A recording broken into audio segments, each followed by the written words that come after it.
Tonight on Confidential. Road life with Kurt Angle on the Passport to Pain tour. It's real difficult leaving my family. My daughter is starting to talk. I'm really dreading the day when she says, "Daddy, please don't go."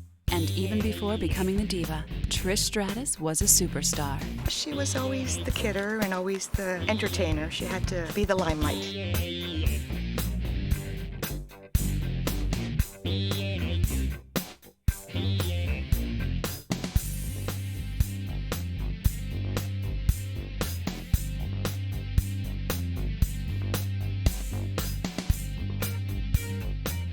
Hi everyone, I'm Gene Okerlund and this is WWE Confidential.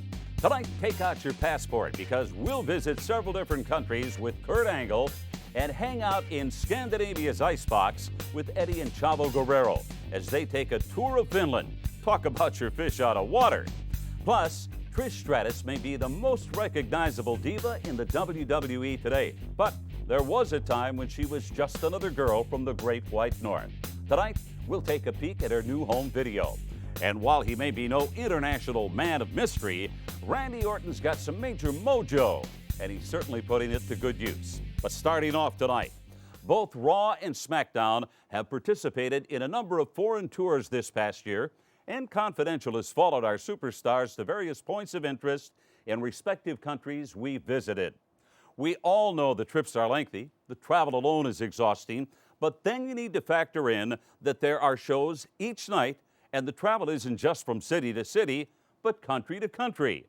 We thought the best way to show you the rigors was to follow one superstar morning, noon, and night. And who better to dedicate our Confidential cameras to than the Olympic champion himself, Kurt Angle. From the moment he left Hartford, Connecticut last week and then flew to Turku, Finland, Confidential captured his long journey.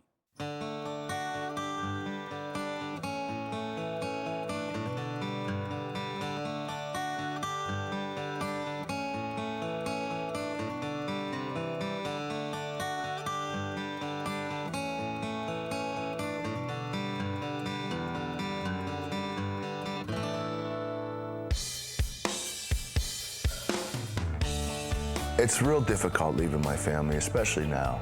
My daughter is starting to talk. She's starting to crawl. I'm really dreading the day when she says, "Daddy, please don't go."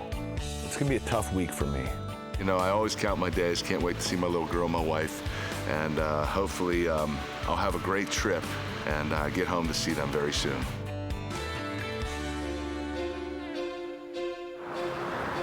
Hey, this is your Olympic hero, Kurt Angle, and I'm standing here on Guards Hill, the highest point in Turku, Finland. Over here is a monument of a gun of World War II. This is the highest point in Turku, Finland, so they were able to see the aircraft from far away. One thing we're gonna do is we're gonna go see a castle that was built in 1280. So let's get ready to have some fun.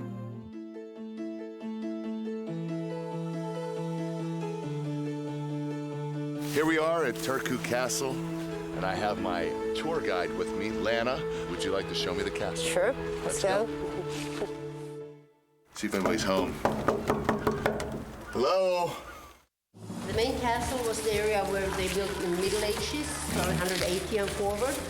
And then in this bailey, in the form it is today, it's from the 16th century. Was that car built here too? Was that put on the... Well, that's a surprise. It's to tell that we are now in 2003. Anybody in there? Sisan in gang. This is a really cool looking part of the castle. This is the inner part. And is that a door for like guys like Rey Mysterio to get in and out of? Do a lot of tourists come here? Yeah, sure, we have. Because it's so beautiful. Well, this is the most visited castle in Finland. I could imagine. This is truly amazing. So where did they used to kill people in here? Here we are in a prison cell. Did they use hay back then for the beds? Yes, they had hay. Hay? And they were shorter. It'd be kind of itchy, wouldn't it? Well, probably, yeah. Here, let's go over and check out the hanging. For rape, they were hanged. For rape, hang. For example. What about like stealing a piece of gum? Touring the castle, I was kind of in awe to see the beauty of it. I very much enjoy coming to different countries and experiencing different cultures. Yeah, this is real exciting. It's a lot of fun to be able to see that.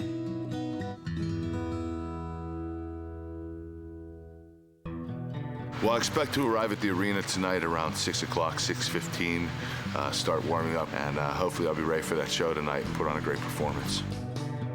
Welcome WWE to Turku!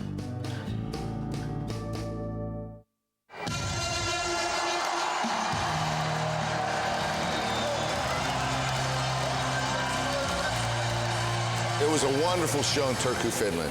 The fans were awesome, very enthusiastic, charismatic. We had a very entertaining show. The fans were wonderful, and I'm looking forward to Cologne, Germany. That's our next stop.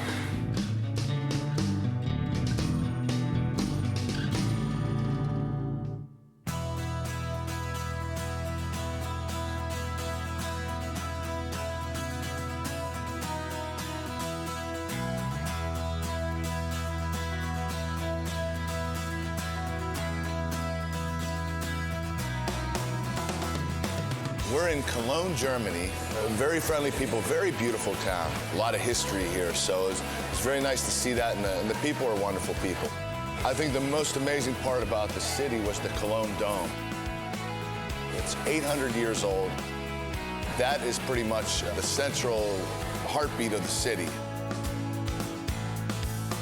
We're going to go through the chocolate factory and check out how they make chocolate at the Imhoff Stonevelk Museum. Well, we're in the middle of the chocolate factory where all the machines are. It's like being at Willy Wonka's chocolate factory. If you ever see those little chocolates you get in your hotel room, the little rectangular chocolates, they're actually molding them as they're going through right here. I'll probably have a few waiting on my pillow tonight. Here they come. That's the robot. He delivers the chocolate, kind of like the stork delivers the baby. And then they come down here, through there, and that old lady over there, she bags them. And the losers fall down there, the rejects. And those are the reject chocolates. You understand? See you later. It's amazing how far technology has come. I mean, a long time ago, they were doing it by hand. Now they have a freaking robot doing it for you. My favorite part of the tour was eating the chocolate. I love chocolate, and it's actually very, very good. I give the Europeans a lot of credit. They make great chocolate. Oh, it's true. It's damn true. Welcome to Cologne, Germany, WWE!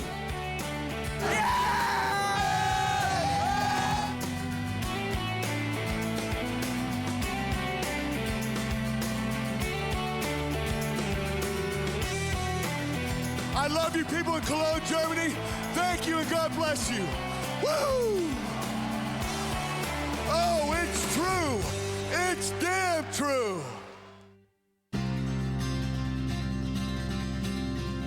Well, today we flew into Manchester, England.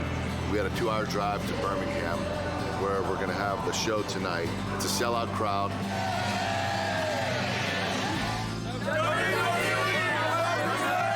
Angle, baby. It was a lot of fun. I went out there and I just enjoyed myself, and the fans enjoyed it as well. And that's what it's all about.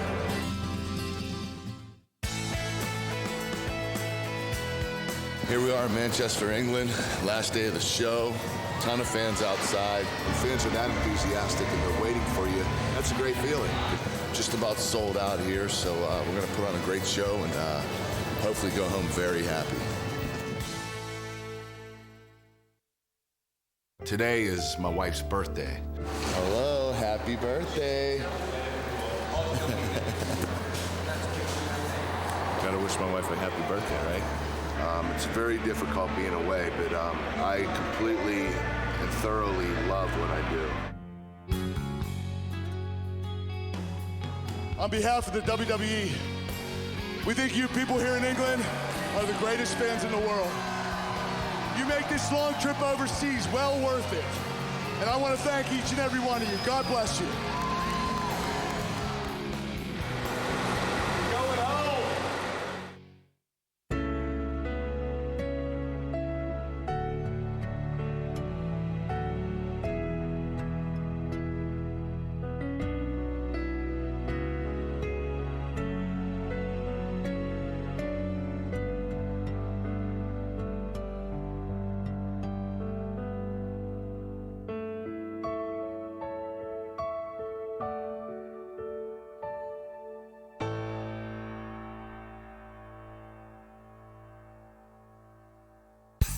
When we return, the $827,000 man sits down and answers the tough questions when we go outside the ropes. During your sleepover with Tori, was there any inadvertent touching between you and Billy?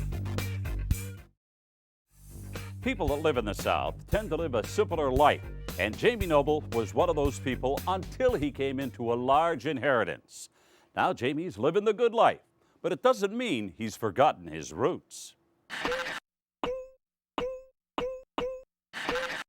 Hello, everyone. Welcome to Outside the Ropes. Josh Matthews here with the $827,000 man, Jamie Noble. Jamie, you know how it works. I'm going to ask you 10 questions. You answer, and then we're done. Sounds good. Ready? Question number 1.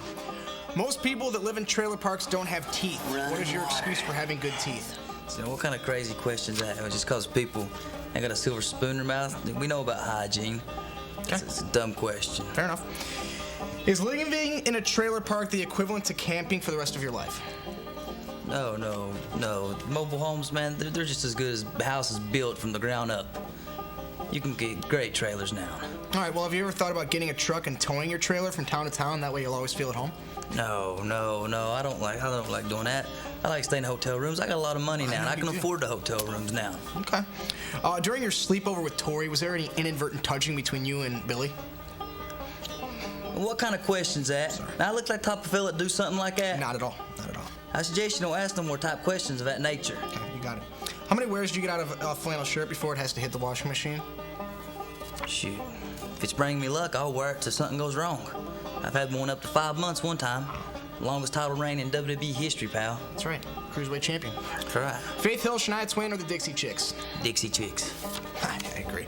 What's your best redneck joke? I don't got too many jokes. Okay, you want to hear my favorite? All right, let's hear it. You know you're a redneck when you can tell your age by how many rings there are in the bathtub. Yeah, it's a real winner, pal. Which term is more offensive to Southerners? Hick, redneck, or inbred? Inbred. What's the best part about being an inbred? Why you can go try and pull some stupid stuff like that at me? Huh? You think I got this far been dumb? What's the worst part about being an inbred? You want a thin line, Josh. Okay, I'll just move on. No problem.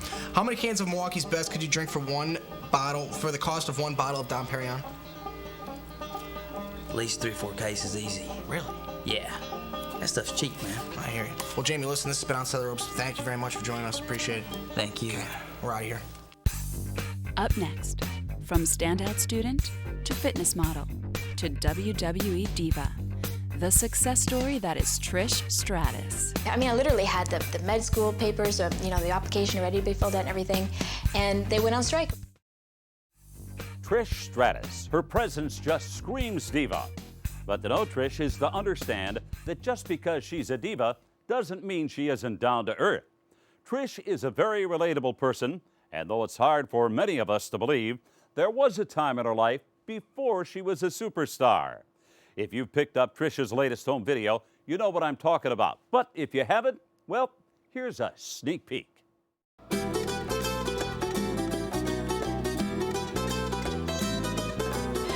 Grew up in a suburb called Richmond Hill, which is just north of Toronto. I have 2 sisters. One is 11 months younger than me, Christy, and I have a younger sister who's Melissa. We had a very big family, a lot of cousins. My mom's Polish, my dad is Greek, so we had a lot of family gatherings, had a lot of strong family get-togethers, and family was a big, strong part of our growing up. We're in East York, the heart of the Danforth, which is the Greek part of town, and this, of course, is where my family lives. But they don't know I'm coming. They know that I'm very busy today, and now I'm just going to pop in, and you guys follow me, and let's go say hello. Hi! Oh! Hi! I thought I'd pop in and say hi. I haven't seen you in so long. How are you?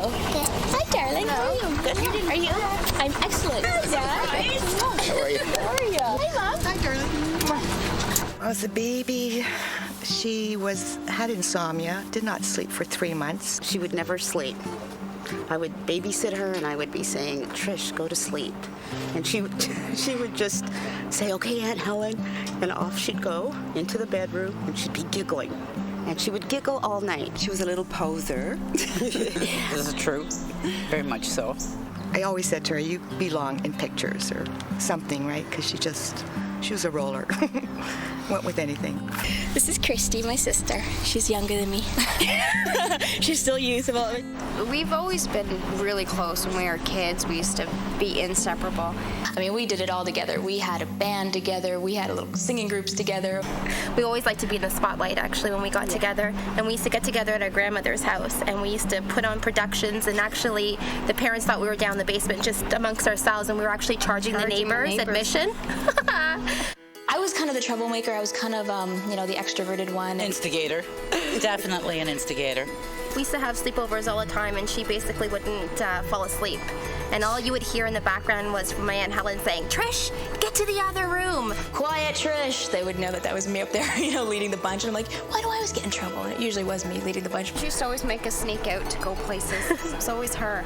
She was always the kidder and always the entertainer. She had to be the limelight. The two cousins I spent a lot of time with George and Jason, myself and Christy, and those obviously are boy cousins, and so they probably introduced me to wrestling first. Cousin George is 5 years older than all of us. He got us into wrestling, and watch on TV. We used to go to Maple Leaf Gardens and watch some shows. Trish was always into that stuff too. So we were all big Cyndi Lauper fans, and then when she was with Wendy Rector, we were just like, whoa, that's super cool. And the fact that there were women, we saw women now, was like, oh, this is neat. I'll never forget, my little sister was like a little baby, and we would sit her in the ring, and we thought that was really funny that she was sitting in this ring with all these little wrestlers around her. Yeah, Trish and I were tag team partners, and we'd wrestle up in my parents' bedroom.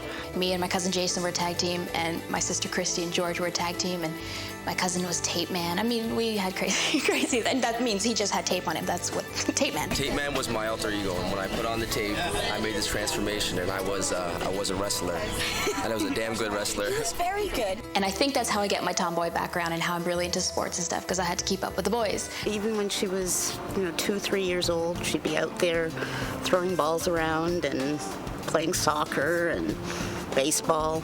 Very athletic. Soccer was a big sport in my family. But she was so pretty. You used to think, why does this pretty little girl, what's she doing playing soccer? But she was, and she was good at it too, wasn't she? Yeah. Very good. Just growing up with the kids and being a leader within the kids and just always having friends with us and always like having activities and fun things to do really molded me into the kind of person I am. I love having people around me. I'm not really the lone person much, and I think that's due to how I grew up and the kind of people I was around while I was growing up. During my younger years, elementary school, I was a great student. She had a certain discipline, which was very odd for her age. Before she would go play, homework was done, always. By the end of high school, I was, mostly a straight A student, and I excelled in most of my subjects, knowing that I was planning on going to med school. And I definitely wanted to stay in Toronto and just be. It's funny how everyone was, itching to get out of town and move away from home, but I was like, no, I'm cool. I like my parents. I'm going to stay at home. So anyway, I got into Toronto University, York University. I did really well, and I basically was gearing up for med school. I knew that ultimately that's where I wanted to end up. So near the end, all of a sudden, I was finishing up my last year for my degree, and I literally had the med school papers, the application ready to be filled out and everything, and they went on strike. My professors went on strike, and it was a huge thing in Toronto. Literally, when it first happened, I was like, oh my God, what am I going to do with myself right now? I mean, I got stuff to do. I got to finish up. I have a plan in life. Trish was attending York University in Toronto, and they were on strike. So she took a job as a receptionist at a local gym, and that's where I met her. She had probably done a little bit of modeling here and there. I think she did something for the Docks, which is a big bar here, but she certainly wasn't an experienced model. He's like, do you have any pictures I can see? And I'm like, oh, well, this is me in my yearbook. Like, I didn't have any professional photos, obviously, so he goes, okay, well, let's do a test shoot. Let's see how the camera likes you. We did turned into 700 shots, and really great shots. I really had a good time doing it. Well, here we are at Muscle Mag. This is where it all started. Let's go check out what's going on inside. Hi, how are you? How are you? How long's it been? How are you? All right, I'm fine. This is Bob Kennedy. Yeah. He's the one who made all this magic happen. Okay, and the magic. You remember the magic? I was having a photo shoot in South Beach, Florida, in the next month, and I thought I saw a sparkle about this girl. I thought she looks pretty good, and I said, if you want to come, you can come. There's going to be 8 other girls, but you have to train, get as shapely as you can possibly get in 4 weeks, practice a few poses, and make sure you have a head-to-toe suntan. And she turned up, and she looked absolutely amazing. she just shocked everybody. All the other professional fitness models were asking her about her diet, how she trained, and everything else. It was amazing. My motto in life is preparedness meets opportunity. So I showed up for this shoot, ready to go, and sure enough, he contracted me. And I was suddenly under contract with Muscle Mag, and much like the WWE marketing machine, that's what he did. He, packaged me up, Trish Stratus, the hottest, newest fitness model, boom, on the cover. There's so much history here. This is my very first cover right here. Oh, yeah. So September 1998.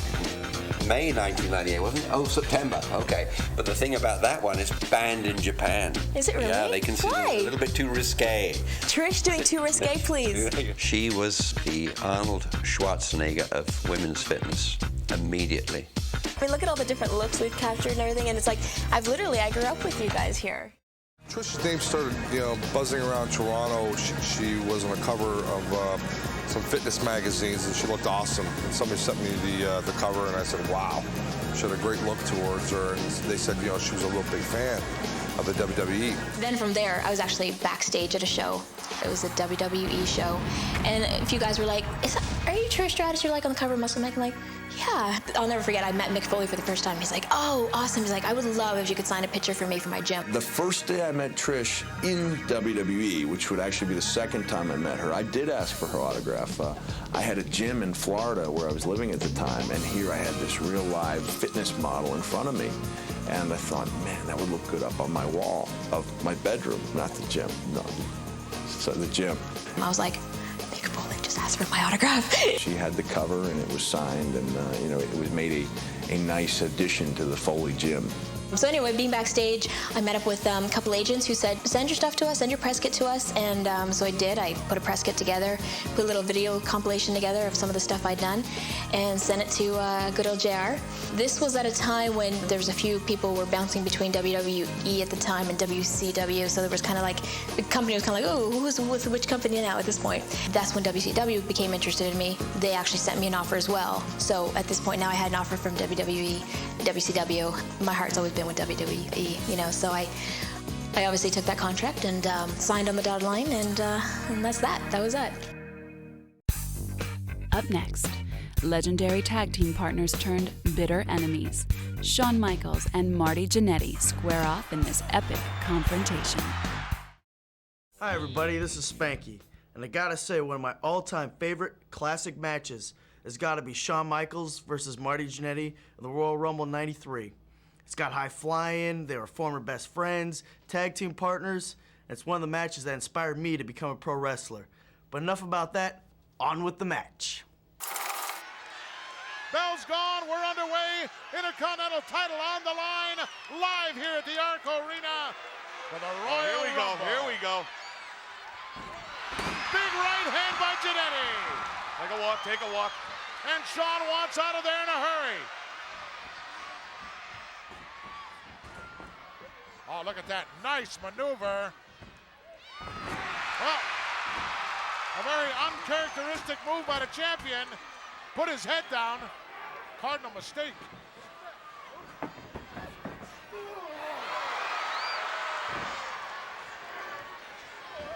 Well, Sherry hasn't shown her alliance anywhere, has she? I'm not concerned with Sherry. Oh, what a knee lift! Shawn Michaels out of there! He won't reach him. Told you. Well, he landed on his feet. Oh, there it is! No. A heartbeat away from becoming Intercontinental Champion. 2 against 1. Boy, how close that was. Oh, he went for that. Oh, Jannetty leveled him. No. He's going on instinct. I don't think Shawn Michaels really knows where he's at right now. He's just going on sheer adrenaline. Reverse crescent kick did the job. He doesn't have it in him. Oh, hooks both shoulders. Look out.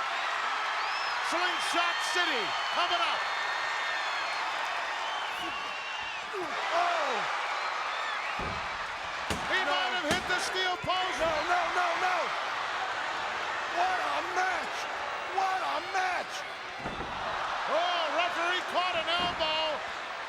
Shawn Michaels was trying to throw a big right hand. I think Jannetty punched the ref, didn't he? Well, caught an elbow from somebody. It was Shawn Michaels inadvertently. And look at this now. Oh, look out. Oh, no. Here comes Sherry. Oh, no. Oh, she's taking her shoe off. She's going to do a number on him. Oh, no. Shawn ducks out of the way. Sherry nails Marty Jannetty. Give it to her, Shawn. Give it to her. Pile driver. It certainly was an accident on Sherry's part. She meant to hit Shawn. I don't know. I don't know. Now it's Shawn's turn. Tell her what you think of her and lay into it. What's he gonna do? Hit her? Oh, he's not asking her for a date, I'll tell you that. She doesn't know what to do. Look at her beg. I'm sorry, honey. Please take me back. I made a mistake. I'm just a dumb harlot. Please, honey. She's crying. In the meantime, Marty Jannetty is down and out. Patented crescent kick by the champion. Hooks the leg. The referee's there. It's over. He got him. What a miscarriage of justice. The winner of this bout, and still Intercontinental Champion, Shawn Michaels. Come on. Well, he's gone out of our sight. Sherry. There goes Jannetty. Whoa. Sherry. Damn it. Settle down. You are hysterical. I want you from the gutter, girl. And that's the way you...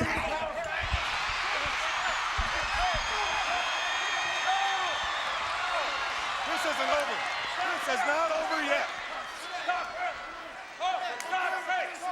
It's pandemonium back there in the locker room area. They lie, they cheat, they steal. They're Los Guerreros, and they invade Finland when we return. Hi, what's your name? Hey, baby. Huh? Julia? Oh, very pretty. Very pretty name. How old are you? 16. You're 16. And you're listening to the official theme song for No Mercy, entitled Today's the Day by Dope, which is off their forthcoming album, Group Therapy, available in stores October 21st. When in Rome, do as the Romans. That simply means when you're in a foreign place, you should adapt to other people's ways. Not bad advice unless you're talking about Eddie and Chavo Guerrero. Last week, during SmackDown's Passport to Pain tour, Los Guerreros got a chance to spend some time in Finland, and while they soaked up some Finnish culture, they weren't afraid to show their Latino roots.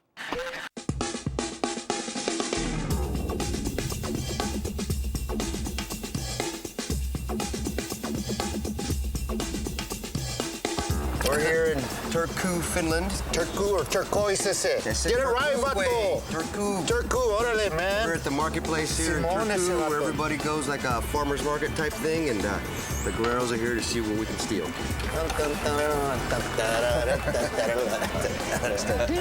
None of these bikes have locks, Holmes. At least that one does. That's too easy. They gotta have it's too easy. Locks, too easy. Chains and all that. Guard dog. Yeah, it's not a challenge. Are there any lowriders in Finland? No lowriders? What kind of a country is this, man? What kind of a country is this? They don't have no lowriders, it say. Hey, we can make this a lowrider. We're gonna hop it, huh? Cool, man. If I get on it, you should get mad? I don't know, man. I'm not gonna take the chance. Woo, yeah. It smells really nice here. It's smelly. It was yeah, very it has smelly. a real strong The smell to it. It was very smelly. It was very fishy. Do you have enchiladas here? Enchiladas, tacos, taquitos. No tacos. No fish taquitos. Taco Bell? No. No Taco Bell? This is Finland, right? I mean, we're like overseas and everything. We're here to check out all the different stuff, right? That we don't see in Mexico and in the States, right, Holmes? Right, Holmes. But watch it there, Vato. Look, I want the camera to glance way over there and get a picture of the Golden Arches. Yeah. Okay? You can't escape them, mister. They're everywhere you go. You thought Mexicans were bad? Check that out, man. Yeah, they get everywhere. These are mushrooms. Yes. But they're not the mushrooms. Kind of mushrooms. That's right. They're not that kind of mushrooms that everybody's thinking about. No. You buy me a rose, bro? Yes, I am. No, it's not. I love you. Listen. It's not for you, Holmes. What's it for, Holmes? I'll show you right now. For all the mamacitas over here? Yeah, the Finnish mamacitas? Simone, They call blondies? Oh, yeah. Look at that mamacita. Check her out, man. That's so pretty. So, all right, what's your name? Hey, baby. Huh? Julia? Oh, it's very pretty. Very pretty name. How old are you? 16. You're 16. 16. Jamina? Oh. They've never seen Latin guys before, bro. These are future lowriders. Drive America. Of Finland. They are in charge of bringing the lowrider to Finland. Right? Right. There we go. See, I told you. Latina heat. All right. All right. What's up, Holmes? What's up, man? What's up? See? Check it out. He's one of the homies. He's got the Pachuco stands. That's right. Lean, vato, lean. There you go. There it is. That's it, man. How old are you? What? How old are you? I'm 16. 16 again. That's about as Mexican food as we get here in Finland. Yes. S-Mex pursuant. It's like nachos with some taco meat on it or something. And cheese. Yeah. And jalapenos. Telling you, man, we get all over. We're invading WWE, and now we're invading Finland. Up next, Raw magazine experiences an evolution when Randy Orton decides to grace the cover of the November issue. When it comes to abdominals, I mean, I got 8 of them, so there's plenty to go around. 5 girls, 8 abdominals. You know, I got 3 extras. Why do some people have all the luck? Take Randy Orton, for instance. He's a third-generation superstar who has the advantage of learning the business from his father and grandfather. If that wasn't enough of an advantage, Ric Flair and Triple H have taken him under their wings and made him 1/3 of Evolution. And oh yeah, on top of all of that comes one of the biggest perks in my book. He gets to constantly be around beautiful women.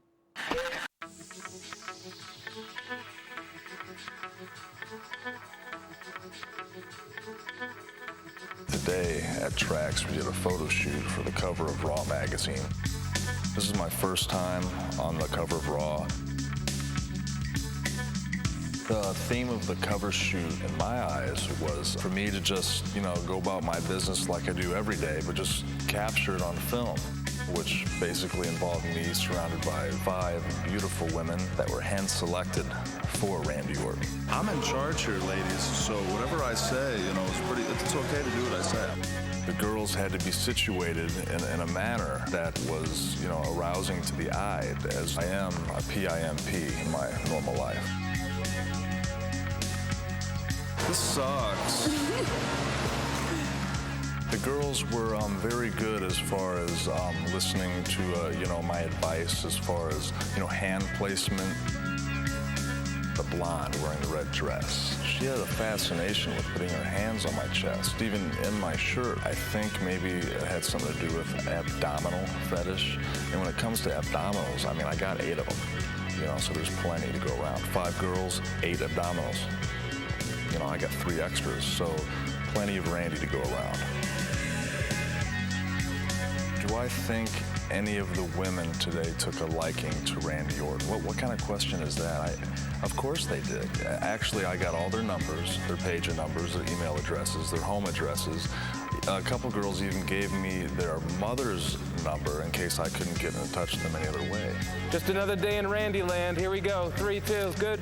I think the photos today will come out rather well. The girls were definitely photogenic. I myself, as everyone knows, is a very photogenic individual. I'm just, damn handsome, damn sexy. Sexy beast, as Chris Jericho once described me. The pictures will be good. They'll be great, as a matter of fact.